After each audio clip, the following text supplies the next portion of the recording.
This podcast was recorded on 26 April at 9 a.m. Jakarta time. Things may have changed by the time you hear this. Enjoy the show.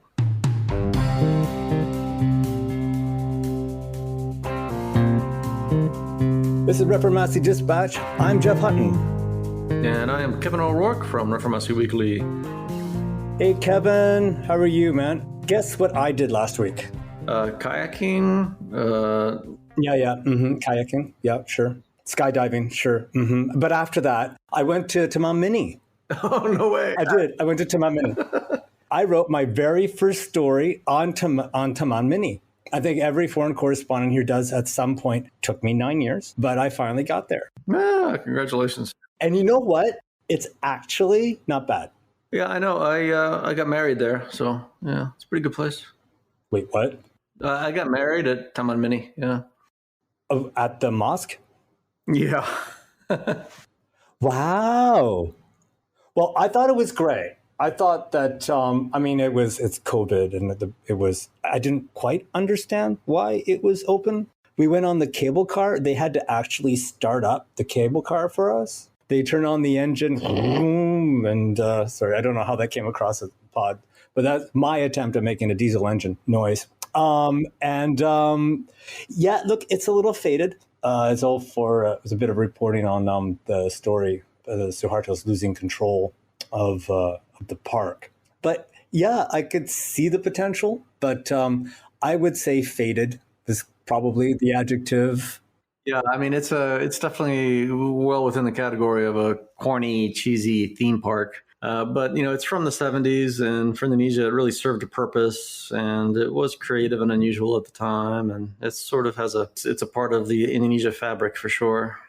Absolutely. Everyone has a memory. Every school kid has gone there or will go there at some point. It's definitely part of the fabric, but also was one of the main sources of propaganda probably for the Suharto clan. I mean, their names are everywhere, right? No.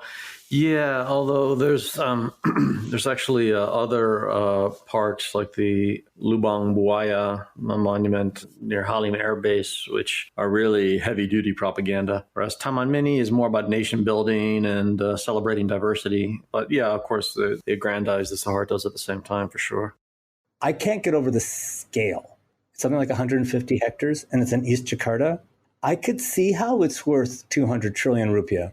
20 trillion, yeah. Yeah, Sorry, 200. 20 trillion, yeah, or well over $1 billion in terms of the property value. Right. Well, let's get going because we have quite a lot to talk about.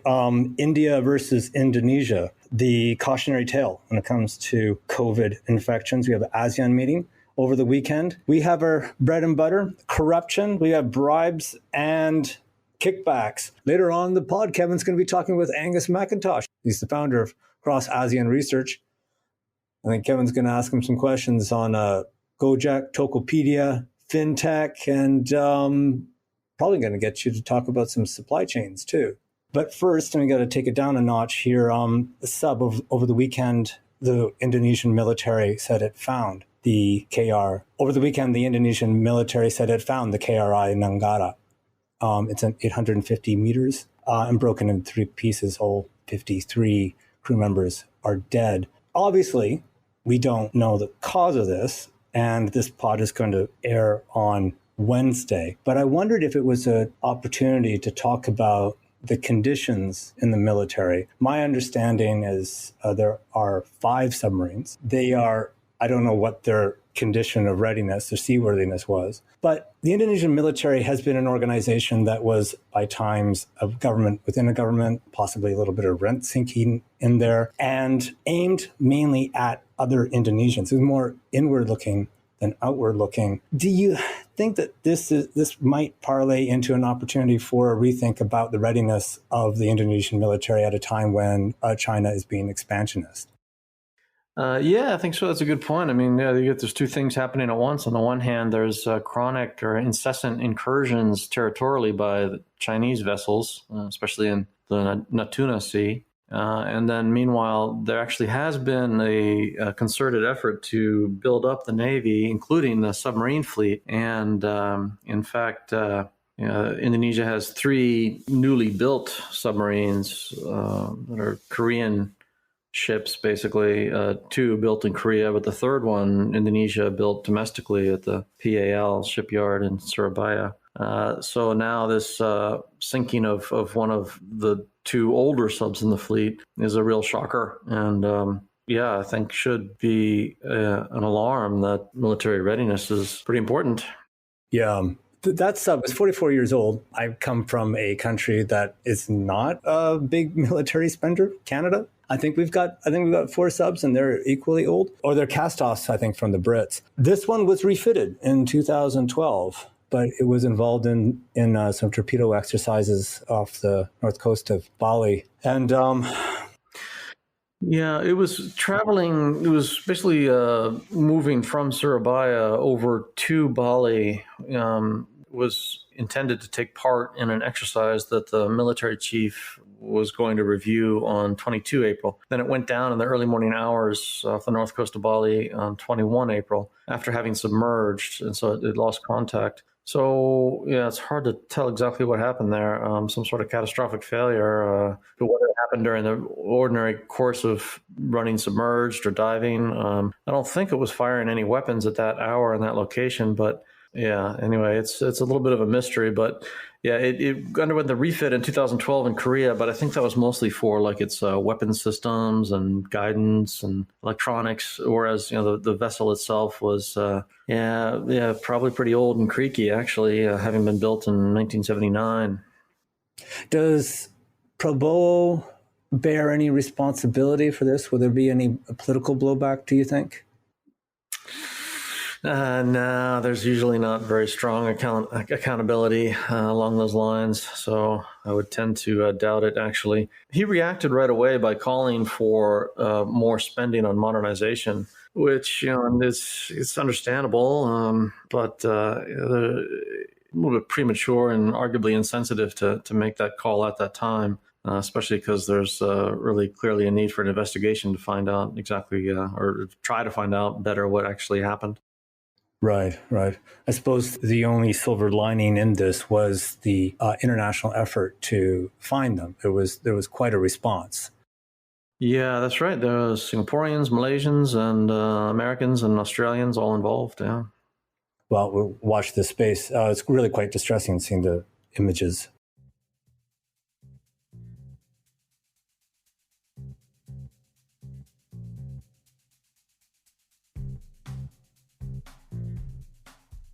Hey, podcast listeners, if you made it this far, then why not subscribe and rate us? It helps. And for a free trial of the Reformasi Weekly newsletter, go to reformasi.info.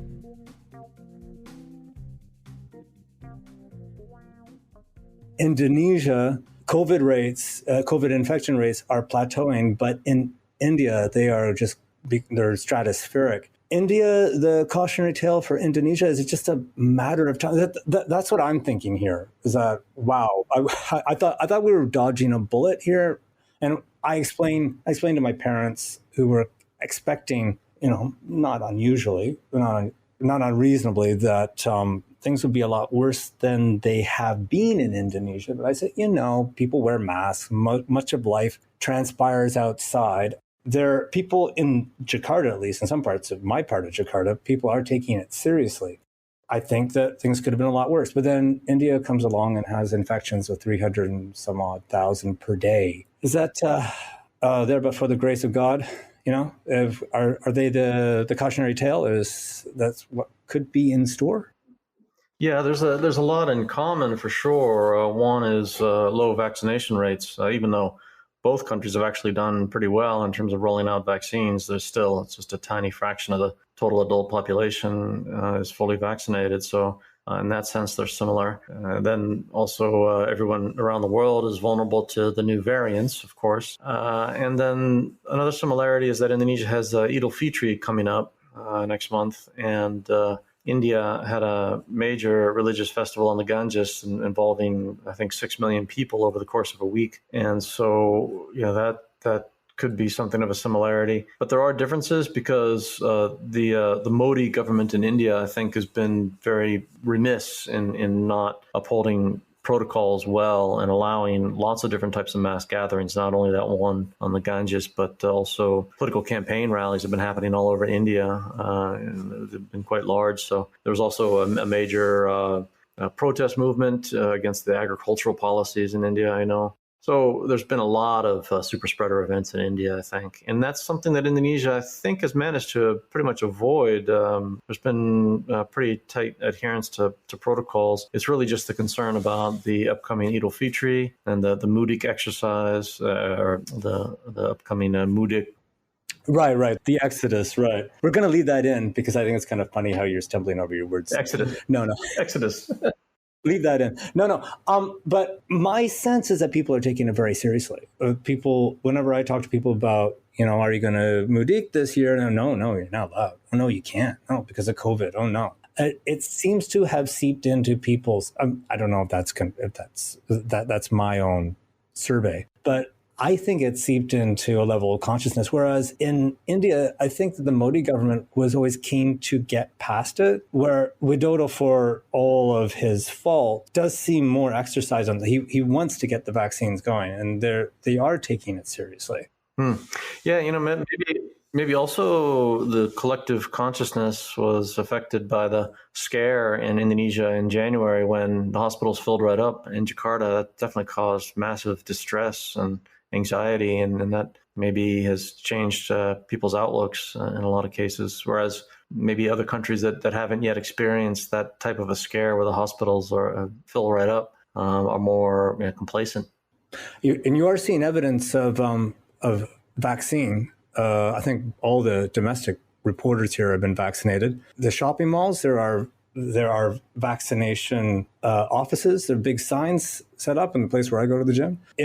There is a sense of some progress, or whether it's enough to head off the arrival of the variants is another question. And they are here, aren't they?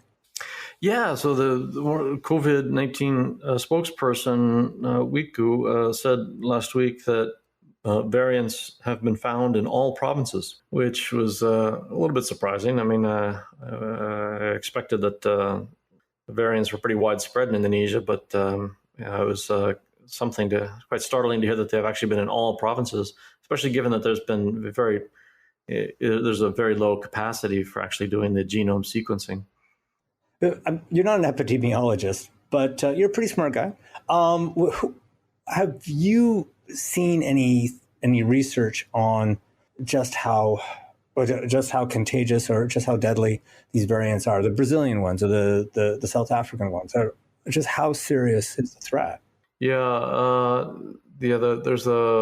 the EEK variant, which I think is the E84K, and that's the one that can evade vaccines in a lot of cases. So that's the one that's probably going to require a new iteration of the mRNA vaccines of Moderna or Pfizer in order to properly guard against that variant. The other variants, it seems like they are more transmissible, but not necessarily more deadly. And Indonesia is using the Sinovac vaccine. How effective is that? Or is there any research? Anyone trying to find out? Right, yeah, there is a bit more information available from a study in Chile 2 weeks ago, and it showed that the first dose of CoronaVac does almost nothing for you. And then after you get the second dose, then you're up to 50 or 60% efficacy. So, certainly worth having and far better than nothing. And that's for symptomatic infections, I think. The good thing is, though, it's the efficacy increases for older people, and it also increases with regard to hospitalizations and death. So that's 50% in that you do not become infected. So that doesn't include the percentage of people who do get infected but don't develop serious symptoms, frankly, don't die.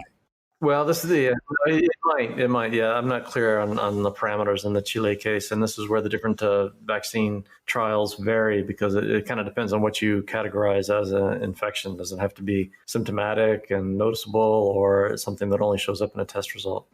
Here's a question that's just come to me, probably stupid, but I'm going to ask it anyway. Yeah, sure, why not? If you get a Sinovac vaccine, like I'm probably going to get, And later on, you get a chance to say Moderna or Johnson & Johnson. Can you upgrade? Can you double up? How does that work? I think so. I think so. Yeah, I don't think there's any complications between taking two different vaccines, especially if they're spaced far enough apart. But not a doctor.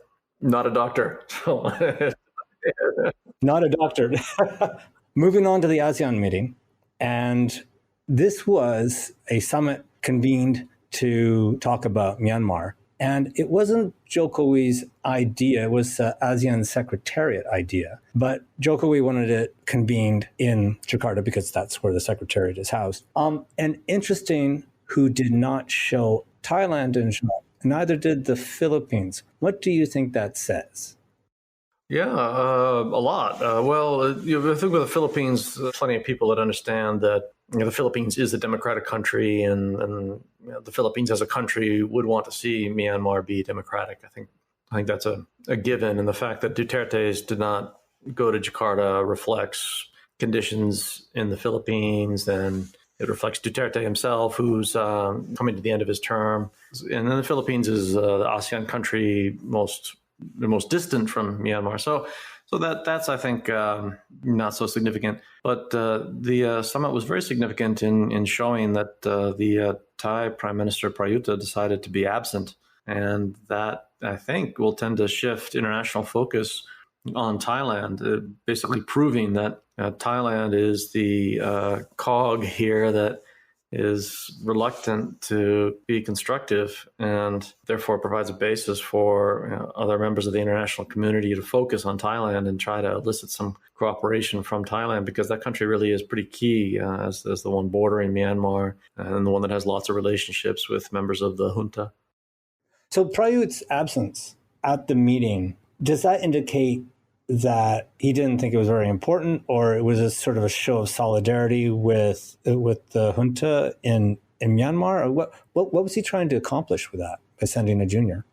Well, yeah, arguably it backfired, because the turnout among the other ASEAN heads of state pretty good. It was really just the Philippines, Thailand, and Laos that remained absent. So maybe he, at the time that he made his decision, was hoping that others in ASEAN would also refrain from attending. But the Thai Foreign Ministry spokesperson put out a statement that emphasized the need for ASEAN to use the summit to maintain its unity, which was weird because a lot of other priorities out there right now besides unity. So that kind of hints that Thailand would very much be opposed to any initiative, which has not even arisen yet, but it could potentially arise, to oust Myanmar from ASEAN. So it basically put Thailand on the wrong side of the fence on this issue, and sort of underscored their affiliation with Myanmar military.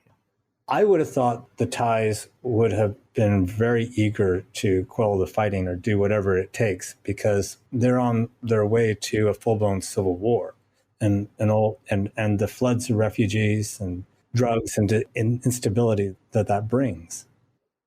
That's right. Yeah, the refugees are already happening. So it's pretty short-sighted, I think. Yeah, but these are leaders in Thailand who really don't have a lot of appreciation for democratic norms themselves. So, Jokowi developing some foreign policy chops? Is he becoming an elder statesman and into his second term here?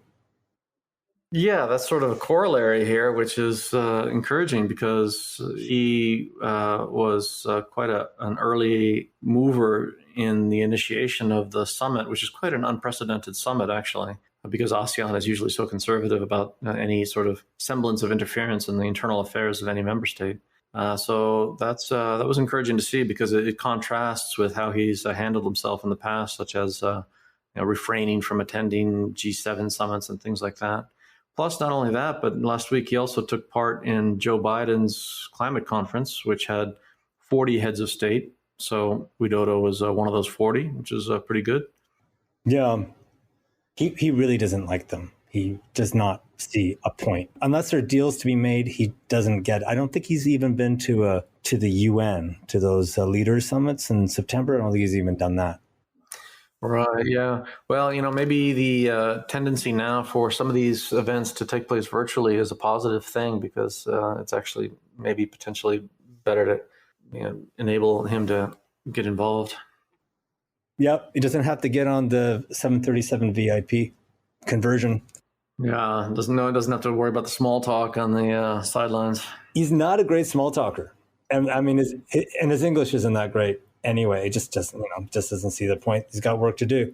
Moving on to corruption, we got bribery in what is this? That's in North Sumatra, and we've got kickbacks. And this is pretty sleazy.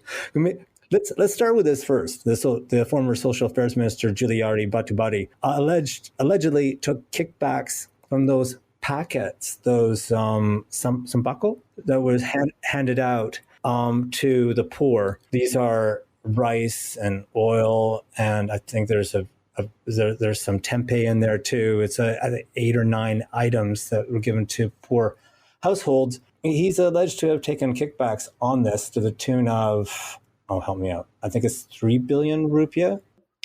Right. Yeah. So in total 33 billion, but he had admitted to 3 billion and claims that the other 30 billion, he had no idea what they're talking about.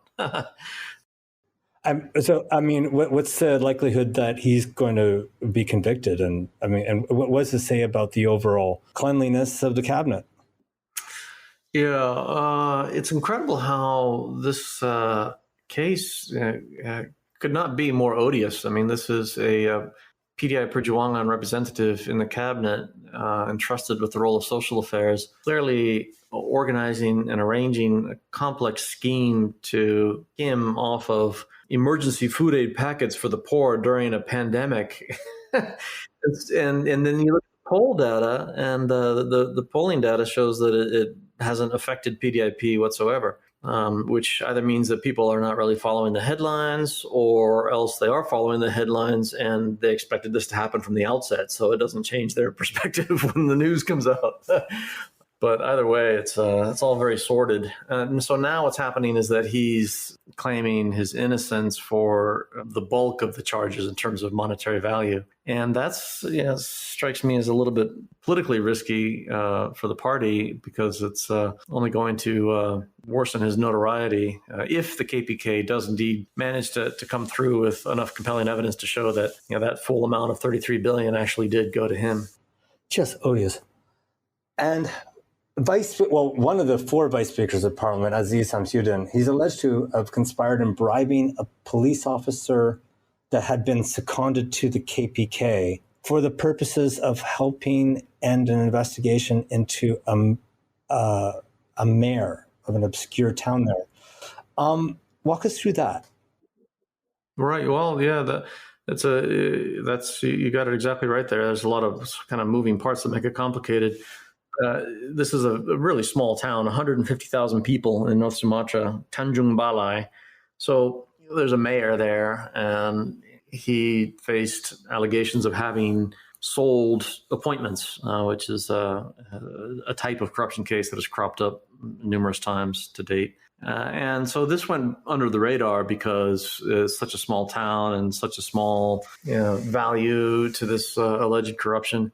However, suddenly there's a revelation this past week from the KPK that one of its personnel met with this mayor, who's a suspect, Syahrial, and that KPK personnel is Stepanos, and he's actually a police officer who's seconded from the police to the KPK.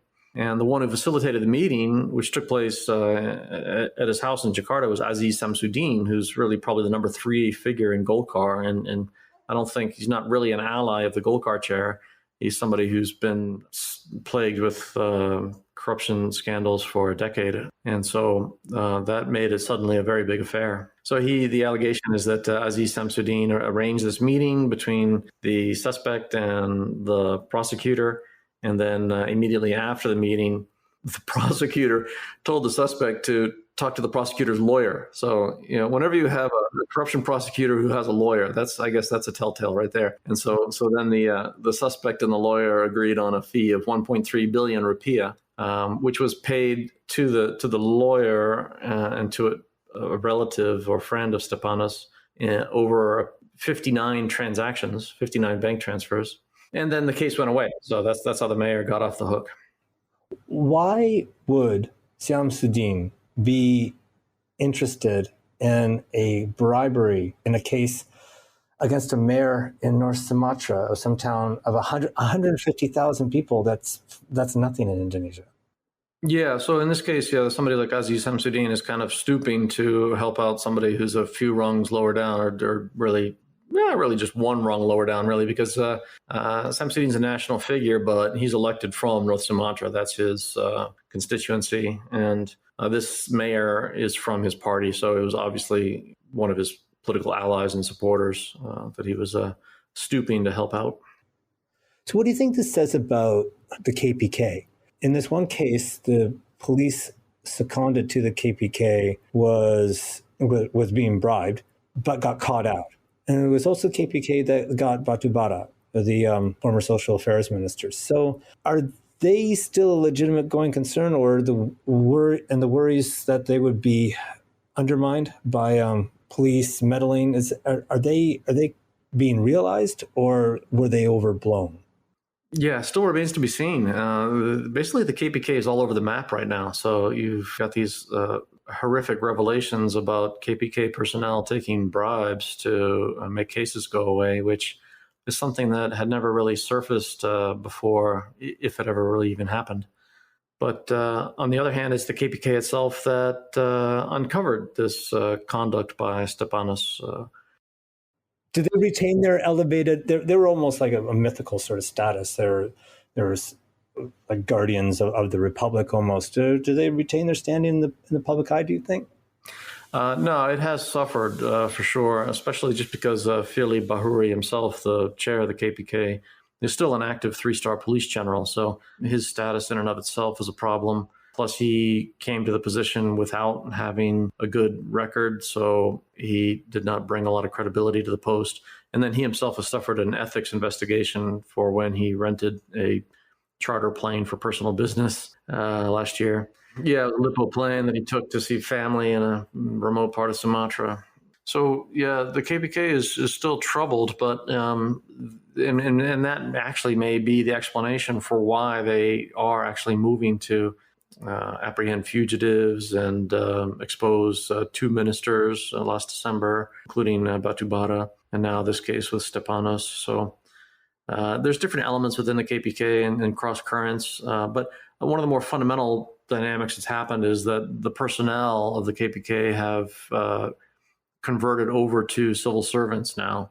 So one of the main factors that had always explained the more professional performance of the commission in the past was the fact that everybody who worked there was exempt from the normal rules that govern the civil service. And that was something that the original KPK members insisted upon in order to ensure the KPK's independence and professionalism, because civil servants are so easily manipulated and coerced by superiors and throughout the state apparatus. Now, one of the changes in 2019 that Widodo agreed to was to convert the KPK staff back to to civil service status, and so now they adversely affects their incentive structures, basically. Right. Was there a wholesale exodus when they were brought under police supervision and converted into civil servants? Or I'm just wondering if the believers are still there. I think it's a gradual process. So Naval Baswedan is the star investigator, and he's still active. He himself actually comes from a police background, so I guess he's a bad example. But he's the famous, accomplished investigator. But basically, who was attacked with acid. Yeah, partially blinded. But there's more and more active police personnel, I think, taking key positions within the KPK beneath the 5 commissioners that run the KPK. So, although it's still fulfilling its main function, we could expect it to deteriorate over time as people go and new blood's brought in. Yeah, I think so. I'm afraid so. Yeah, because that's sort of a fundamental change, that conversion of personnel status, and that's something that's going to really weigh on the commission for the long term, regardless of what happens in terms of the higher level personnel changes. Okay. Well, coming up, interview with Angus Mackintosh. He's the founder of Cross ASEAN Research. Yeah, he's an equity markets specialist with a lot of experience based in Bali. So we're going to talk about what the conditions and status of some of Indonesia's major listed companies. Tell us about the economy and the outlook. Gojek, Tokopedia, FinTech, and banks. Great. Okay.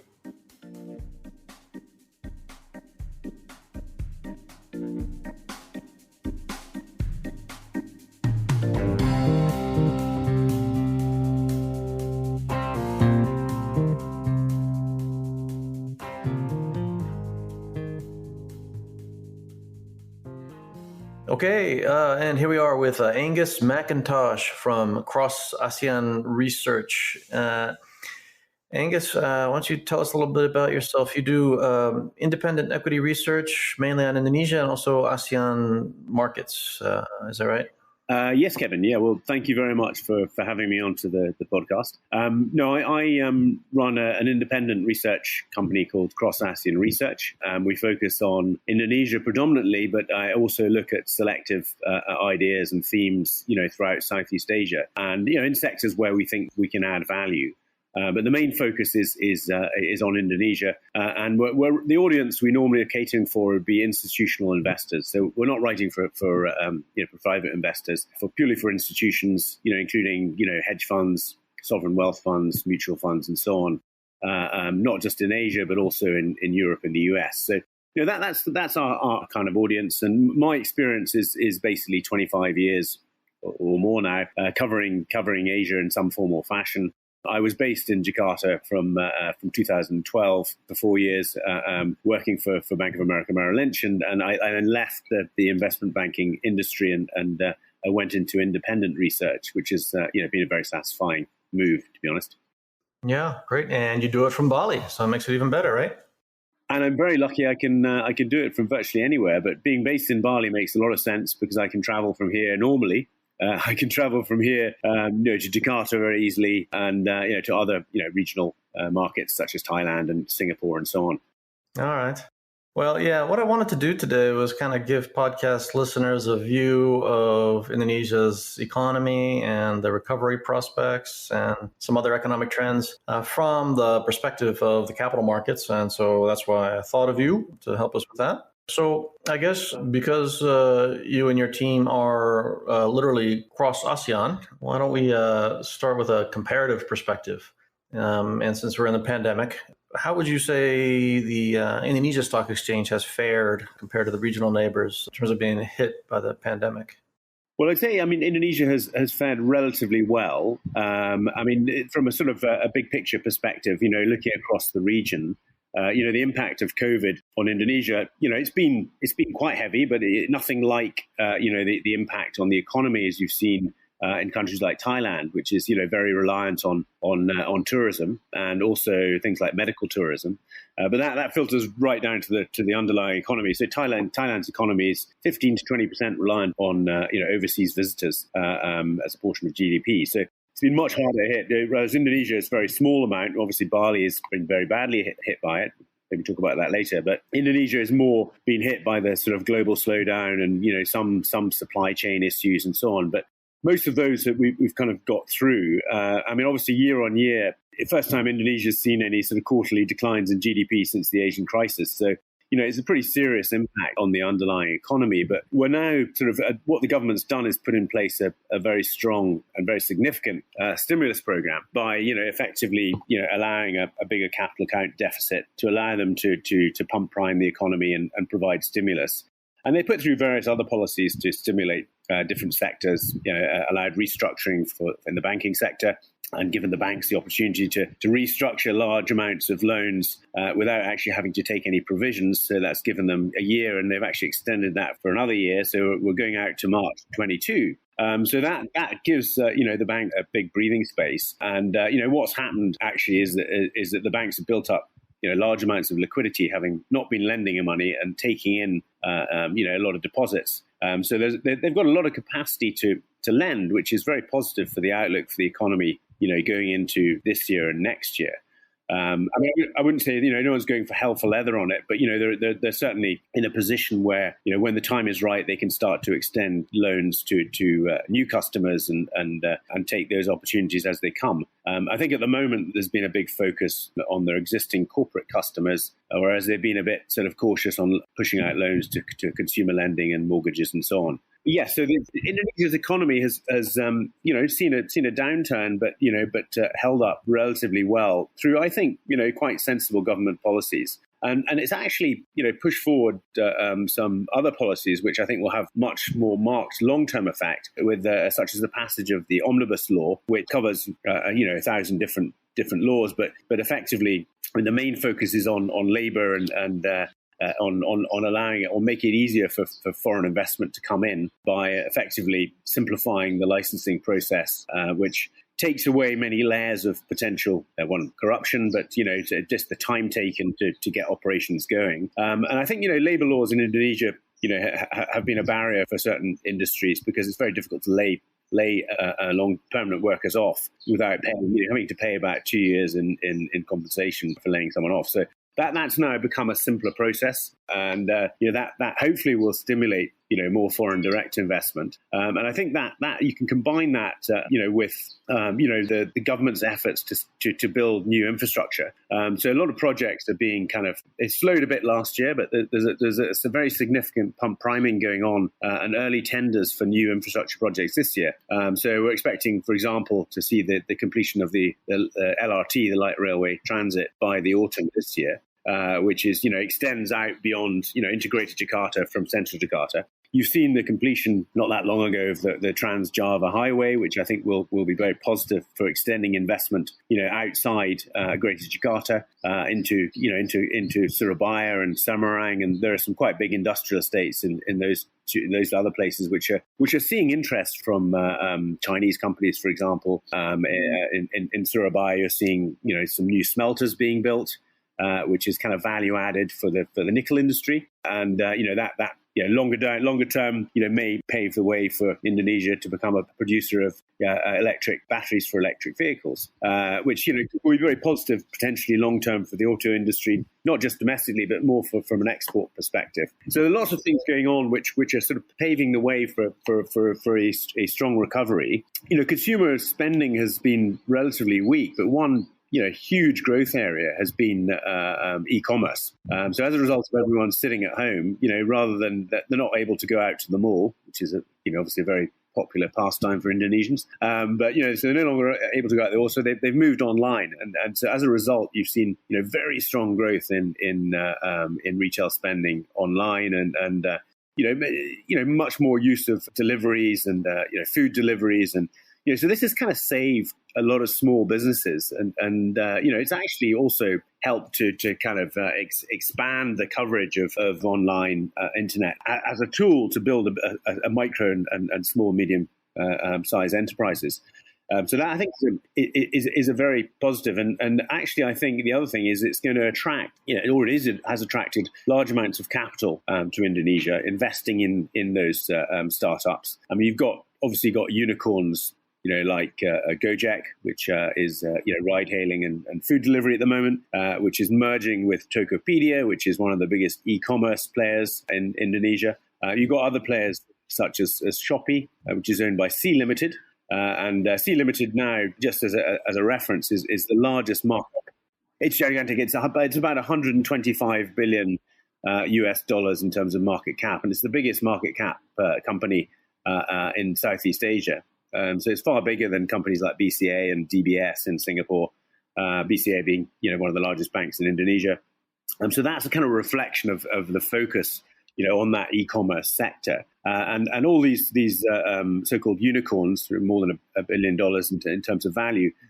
They're all looking to list in potentially in Jakarta, but also in the US, where you have a very strong kind of tech backdrop to the investor base, so they can fetch much higher valuations, which gives them, potentially more currency to continue to promote and grow their businesses, because they're all basically losing money.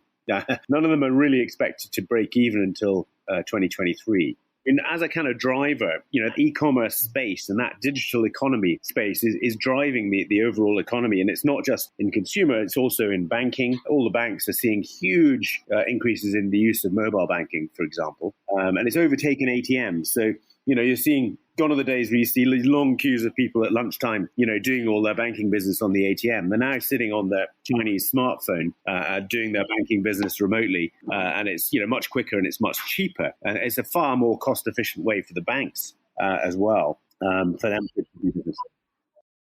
Yeah, I noticed in one of your recent reports, you even mentioned that Mitra Adi Prakasa gets 10% of its revenue now from e-commerce. So this is MAP, which is the quintessential shopping mall play, right? It's a brick and mortar collection of stores and kiosks and Starbucks chains, right?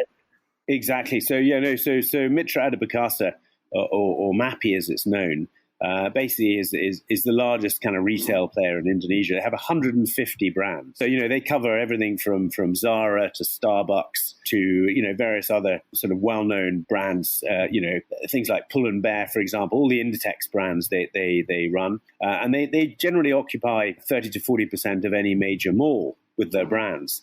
And they have Sogo Department Store and Marks and Spencer and a wide range of very well-known high street brands. And this is why no matter what shopping mall you go to in Jakarta, you see the same stores.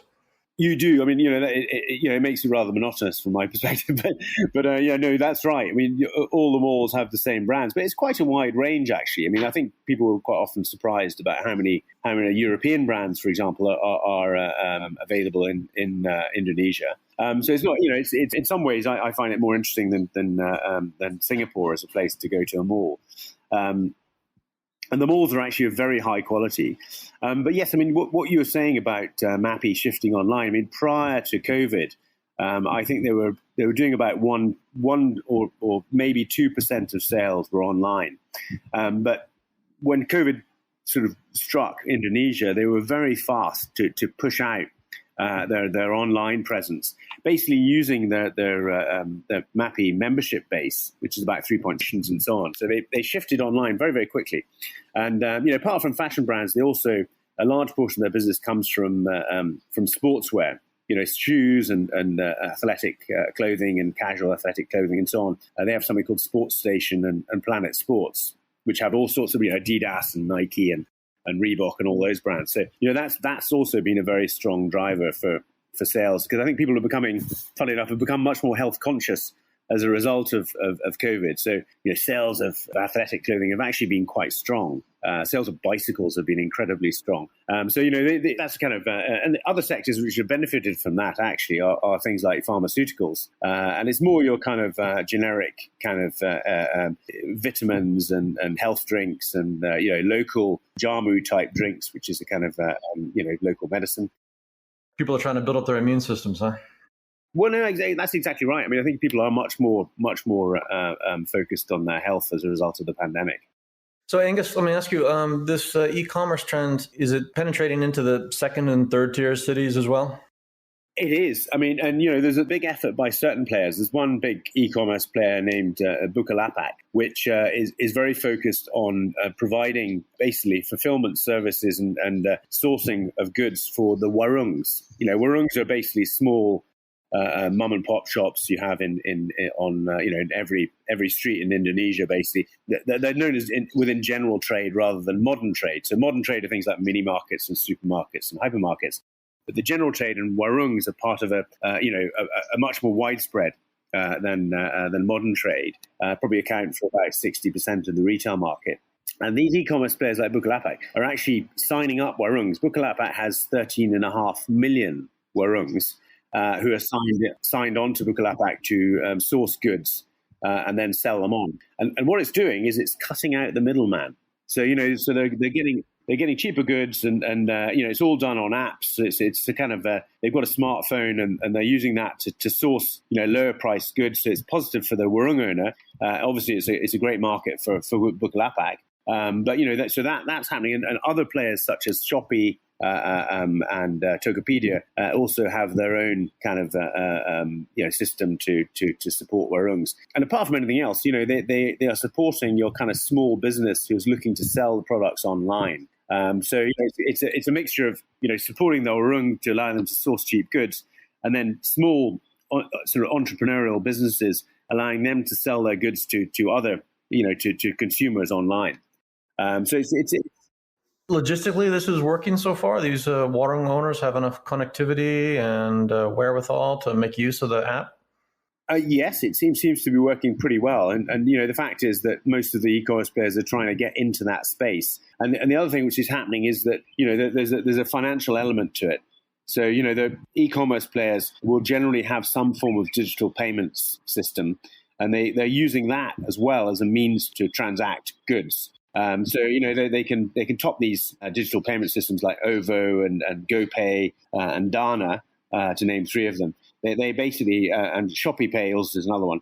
So basically they're using these as a conduit for small businesses. One, for consumers to pay for things, but also for some of the merchants to pay for goods as well. And they're also teaming up. For example, Bukalapak is teaming up with BRI, which is the Bank Rakyat Indonesia, which is the largest bank in Indonesia, and which is very focused on micro lending. So lending to the or even ultra micro lending. So lending to the man in the wet market selling vegetables or selling dry goods within a wet market, which is kind of a very, very sort of a traditional market in Indonesia, where have all sorts of people selling chickens and meat and vegetables and everything you can think of. But very low end. So that's kind of providing finance for these people as well, so they can take.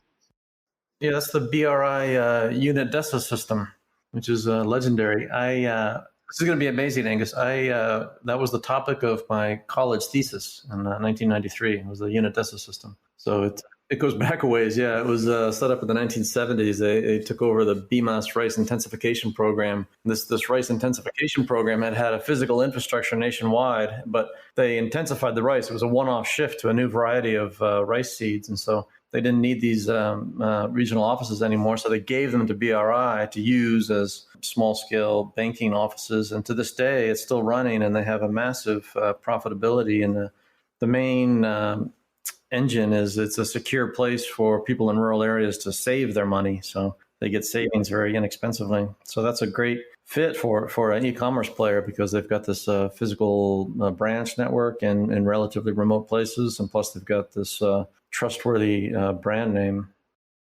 Exactly. I mean, I think that's key. I mean, I've visited a number of BRI branches in wet markets, and we've gone round and chatted to the traders in the markets and so on, and watched how it all works. And it's pretty efficient. And if they take out a loan, they get to know the branch manager very well. So he'll come around and collect the payments from all the different traders. They like it done that way rather than having to remember. And there's a lot of kind of peer pressure not to default on a loan. Because obviously you're in a market and everyone knows what's happening. So they have very low non-performing loans, BRI, which is maybe surprising to some people, given you're catering for a kind of very low-level customer. So the attitude or the skepticism about e-commerce in Indonesia sometimes is that it's going to enrich the tycoons, but just squeeze margins for everybody else, and therefore not really help alleviate poverty or not really help grow incomes, because the tech business and the digitization and the e-commerce is not really adding value or creating anything. What do you say about that? Because what it sounds like from what you described, it might actually bring costs down for a lot of key players by squeezing out middlemen. And so maybe it can free up some disposable income and help people's margins. No, I would say that the opposite is true. I mean, I think, everything from, think about it, even Gojek. Gojek is basically a ride-hailing company. It started with motorbikes. Your Ojek driver used to be a guy who stood under a tree and with an Ojek sign, and if you wanted to go somewhere, you stopped and talked to him, and he'd take you there for a negotiated fee. Now that's moved online, and Gojek basically now employ around 2 million drivers. So I think, you've got those 2 million drivers who are now earning a decent wage. I mean, I think they earn well above the minimum wage in larger cities. In fact, probably across the board. And, there's obviously a promotional element to that as well. they're supporting, a lot of them have families, so they're supporting their families. So that's the value added. The e-commerce a lot of it is what we call C2C. So it's consumer to consumer. So the people who are selling in a small way are selling, clothing or local goods or, dried foods or whatever it is, many different things. They're effectively using, Tokopedia or Shopee or as a conduit for their business, and they're doing it off their smartphone. What has really allowed all this to happen is the penetration of low-cost Chinese smartphones in Indonesia. So you've got now smartphone penetration is now probably about 70% overall, and growing very quickly still. And you can buy a Chinese smartphone for as little as R1 million. Which is $70. So it's quite accessible for most people to have a smartphone if they've got a small business.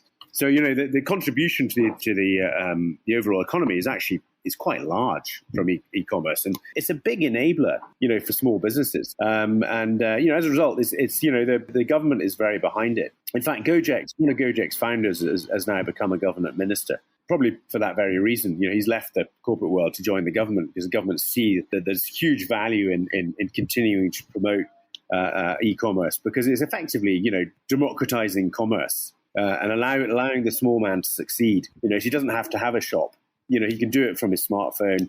He can produce food from home and advertise on GoFood. And he'll be producing food in his own house, and you'll be buying it online, and everybody's happy effectively.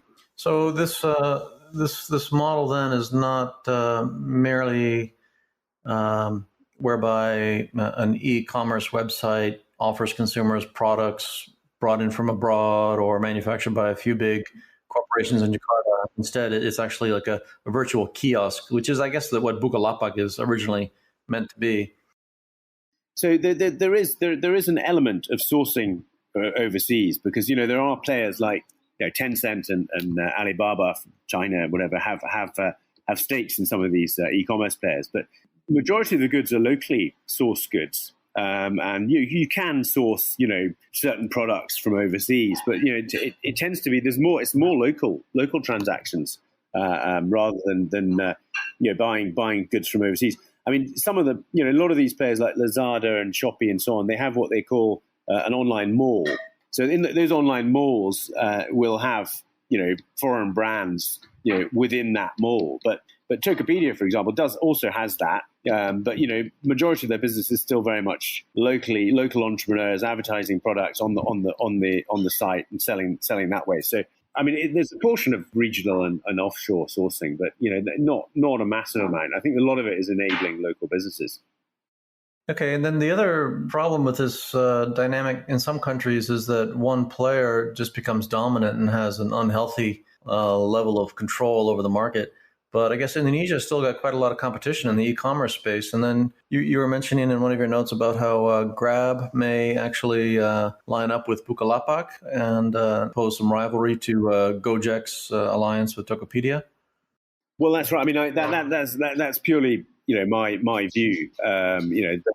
Sort of Grab it competes directly with Gojek, and in fact tried to merge with Gojek previously. Grab is Singapore-based, but origin Malaysia, and it's the largest ride-hailing company in Southeast Asia. But in Indonesia, Gojek is the largest player, so they compete directly with Gojek, and they were looking to merge with Gojek, but that I don't think that was ever going to work because they wanted control, and I think it would have been highly destructive. Lots of jobs lost and so on. But what's happening now is that Gojek is merging with Tokopedia, so it will have an e-commerce arm to it. Grab is slightly behind the curve on this. So my view is they've taken a stake in Bukalapak's one of Bukalapak's major shareholders called MTech Group.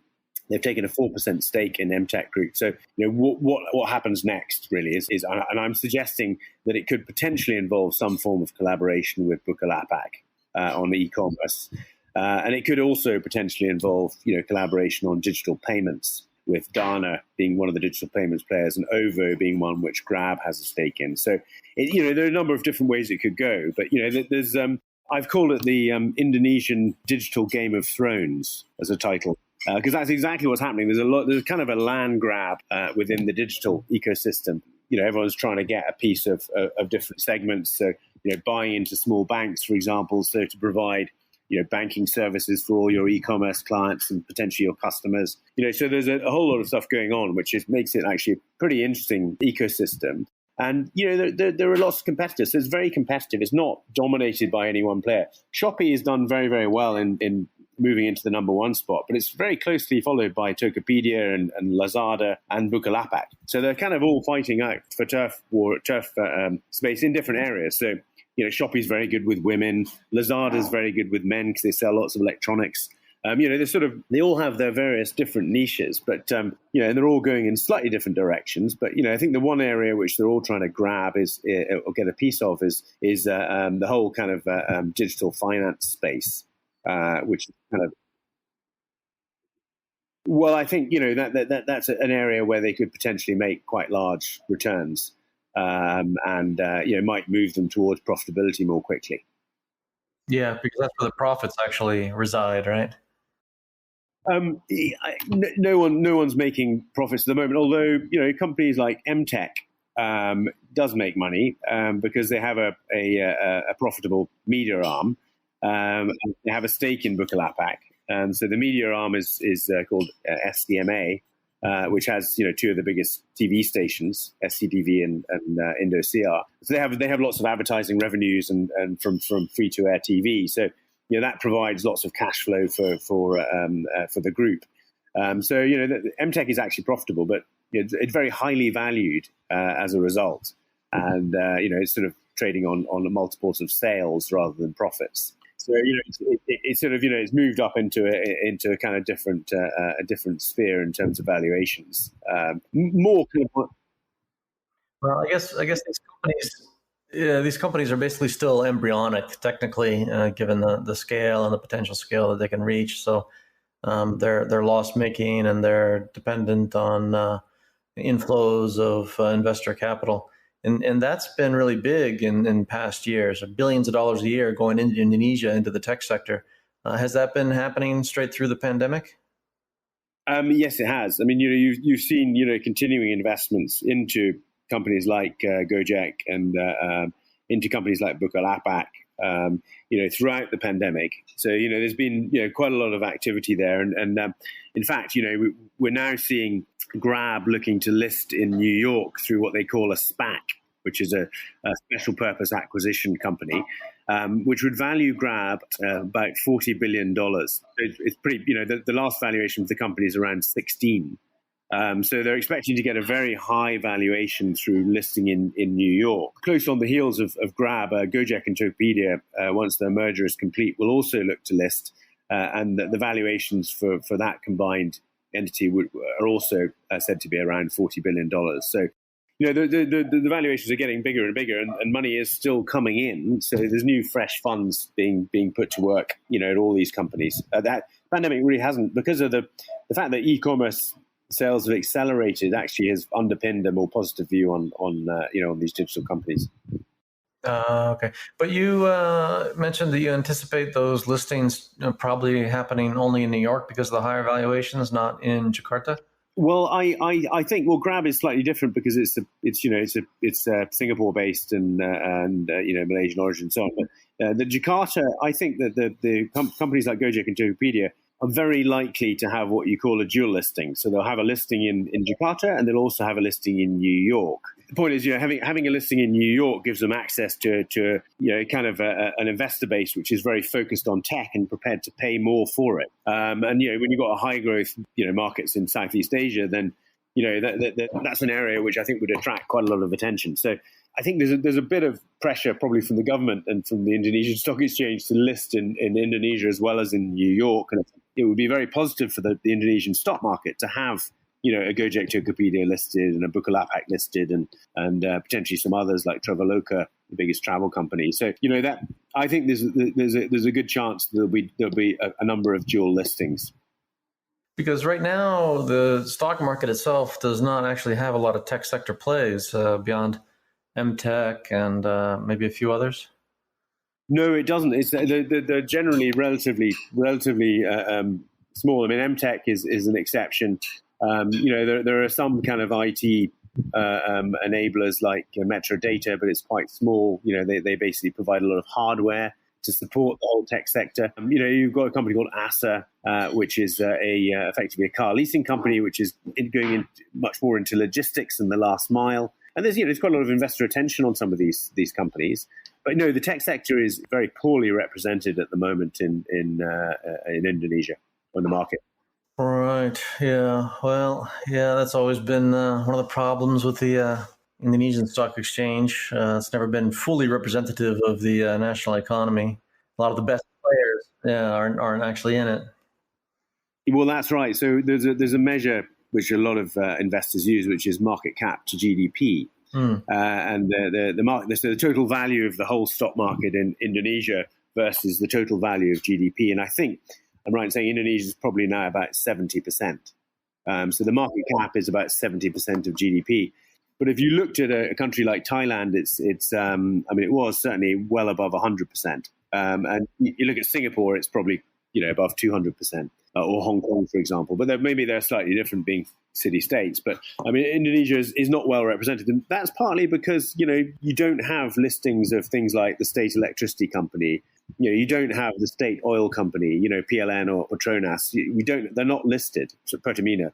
So they're not listed in Indonesia. So that's a gap. If they were listed, then the market cap of the whole market would be bigger. Yeah, so on the one hand, you've got major state entities that are practically an arm of the government rather than really a genuine commercial entity. And then on the other hand, you've got a lot of small holding agricultural operators, small farmers. So a lot of that accounts for a lot of the GDP too. Exactly. So a lot of small businesses and as you say, a lot of very inefficient, sort of government-linked companies. I would say that, there are exceptions to that. I mean, I think the Indonesian state-owned banks are actually pretty efficient and well-run. And Telkom Indonesia is the biggest mobile operator under Telkomsel. That's quite a well-run company. So I wouldn't say that, the SOEs that are listed in Indonesia are all bad. Some of them are very, very high quality and provide pretty decent returns. Even this, Semen Gresik, which is a state-owned cement company, is pretty efficient. So, I wouldn't be too disparaging about the quality of some of the listed Indonesian state-owned enterprises, but the ones which are not listed are a bit less efficient, and there's a reason for them not being listed at the moment. Yeah, exactly. That was always the dichotomy. The SOEs that listed faced pressure to perform commercially, whereas the ones that remained unlisted were either doing so for some reason, i.e. they didn't want to be subject to scrutiny, or they were just so poorly performing that they couldn't entertain a listing. Although I guess there are a couple of duds though, right? That did list Krakatoa Steel, and then one that I guess has just been really unlucky with the pandemic is Garuda. Well, I mean that's right. I mean I think even prior to the pandemic, Garuda was always a slightly higher risk bet, despite the fact that the traffic numbers from Indonesia are growing very, very quickly. So people are prior to the pandemic, travel was growing very, very quickly, and Traveloka was doing incredibly well. But the problem with Garuda is it has been slightly poorly managed. They never hedged their oil exposure or the aircraft fuel exposure, so they were often affected by that. They had very poor hedging policies on fuel, so profitability was always an issue with Garuda. Krakatoa Steel again, just not very well run company, despite the fact that there's a steel shortage in Indonesia.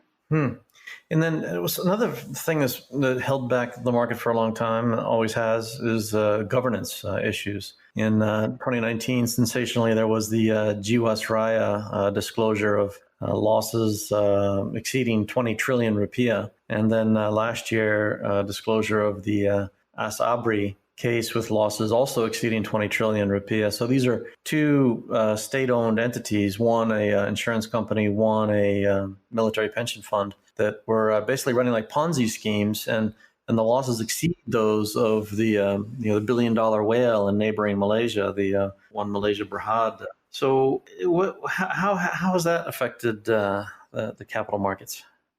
Well, I mean, it did at the time. It had a big impact on the market, but it tended to be more focused on the smaller companies within the market, where the highly speculative, very volatile, and quite illiquid companies, where you saw some massive, they basically the shares were ramped up by the fund, and I'm not sure who was actually profiting from that. But there was a lot of kind of market manipulation in small cap stocks. They didn't really have huge exposure to your larger parts of the index, the sort of bigger banks and Astra and Telcom and so on. So it had a huge impact on anything small cap. Despite it didn't matter whether it was a great quality company and had great governance. It was small cap, so it was presumed that Jiwasraya, for example, was involved. So it actually had a big dampening effect on a lot of small cap stocks. But I think now that those two issues have been effectively going through have gone through a restructuring, slightly been sort of behind the market in terms of market sentiment. And you're now seeing a lot more activity by small retail investors in the Indonesian market, which has meant that a lot of these small cap stocks have done very, very well. So basically the market has shaken off the overhang of all those the Jiwasraya case and the Abu case.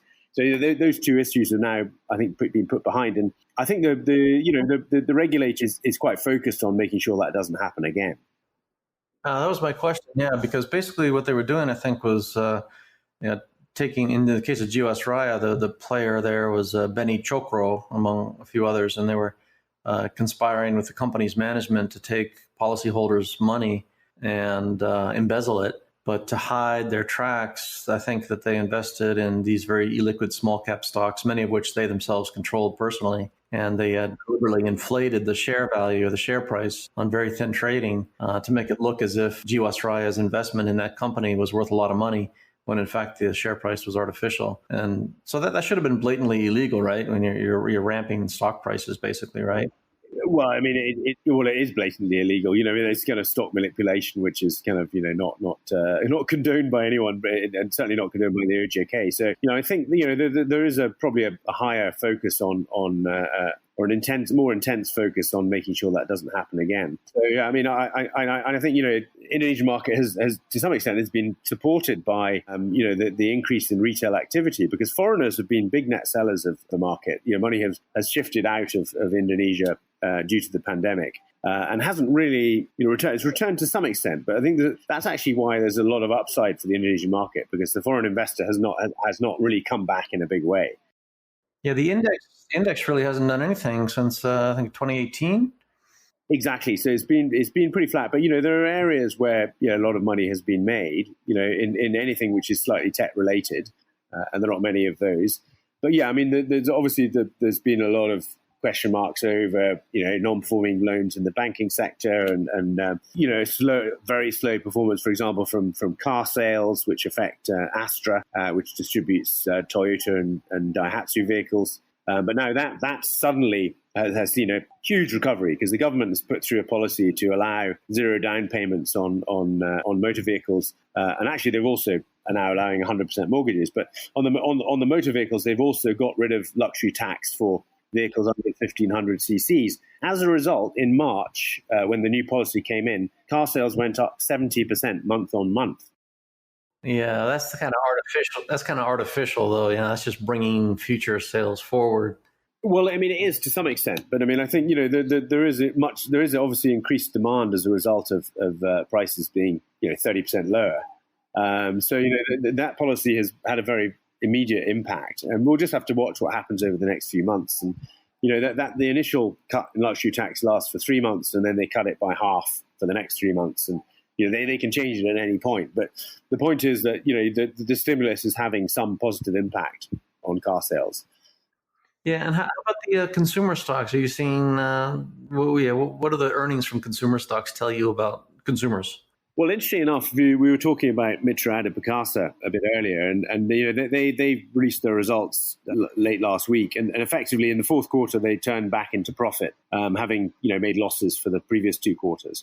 So what they did is effectively they discounted and cleared any excess inventory during the second and especially in the third quarter, and as a result, in the fourth quarter, consumer spent and they've gone online obviously, so they've moved 10% of sales online. They've now started to sell a lot more fully priced items, so they've gone back into a profitable situation. So I think retail it's starting to recover. I mean that's not across the board. I mean Matahari department store, which is the biggest department store operator and caters for a much lower level consumer, they're doing much less well. I mean their same store sales growth, which is a measure that commonly used, that's down still about 30% year on year.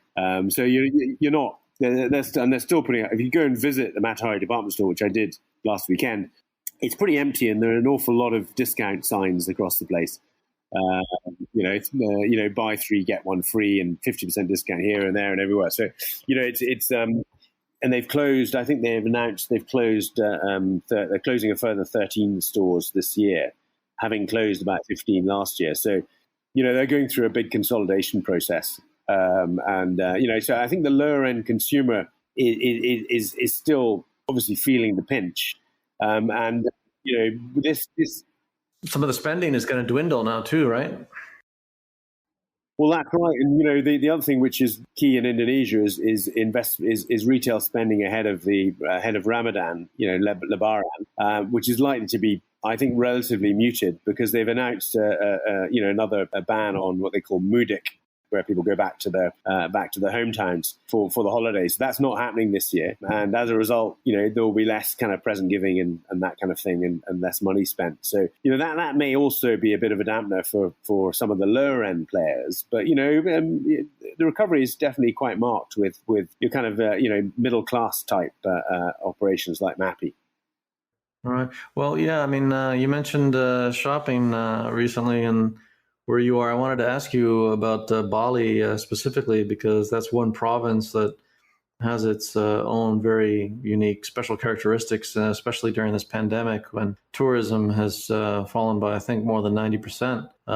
So what's it like where you live? And how are things? Still grim for a lot of Balinese? Yeah, I mean, the answer is yes, very grim. I mean, obviously we employ a few people, and their families are effectively suffering. People haven't got jobs, and Balinese are pretty resilient. So they're sort of people have gone back to kind of growing vegetables, and seaweed farming has come back in. So effectively they're doing stuff which they had done probably previously, and isn't an option currently. Although you see a bit of a pickup in domestic tourists, but domestic tourists are probably only 20 to 30% of visitors in Bali normally. So, and certain areas, I mean, Kuta, which is the sort of mass tourism destination, is like a ghost town. I mean, I reckon 90% of businesses are closed, and they've even shut McDonald's in Kuta. Seminyak, which is a bit more kind of slightly higher end, is also completely dead. The only places which are seeing a bit more activity are places like Canggu. But generally, the whole island is under pressure. I mean, I climbed Mount Agung last weekend, which is the biggest volcano here, and the guide was telling me he used to do 4 trips a week up Agung, and he's now doing 1 a month if he's lucky, and that's only been over the last 3 months. 4 trips a week up Agung, and he's now doing 1 a month if he's lucky. And that's only been over the last 3 months. And there's no real social welfare.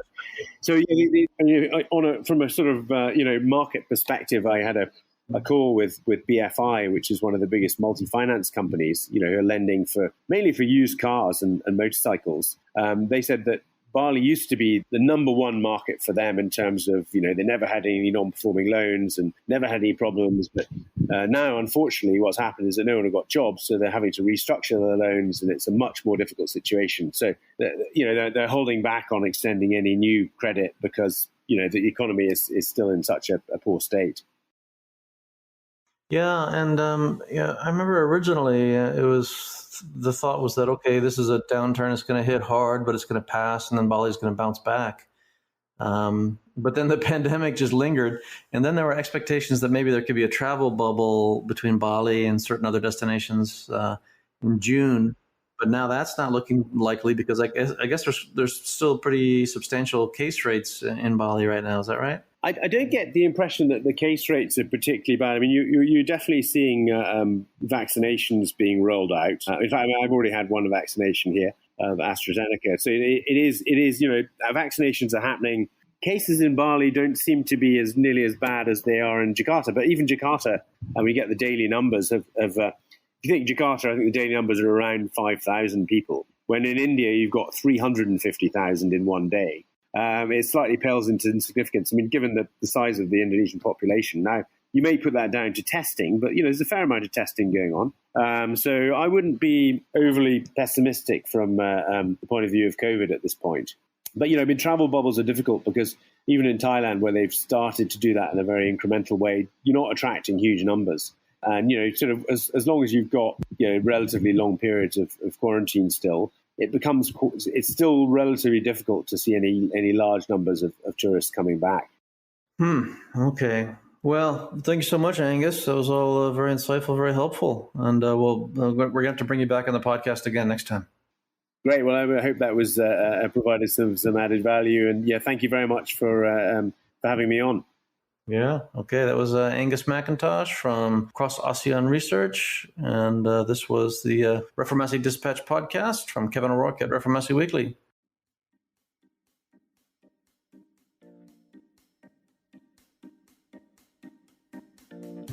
And that's the pod. Thanks to Angus Mackintosh of Cross Asean Research. Our producer is Stephen Handoko. Editing by Aditya Akbar. Music by the Blue Dot Sessions. As always, you can contact us over Instagram at onthelevel_media. If you're listening to us through a podcast app, please hit subscribe and rate us. It helps. This podcast is a production of On the Level Media. I'm Jeff Hutton. Bye for now.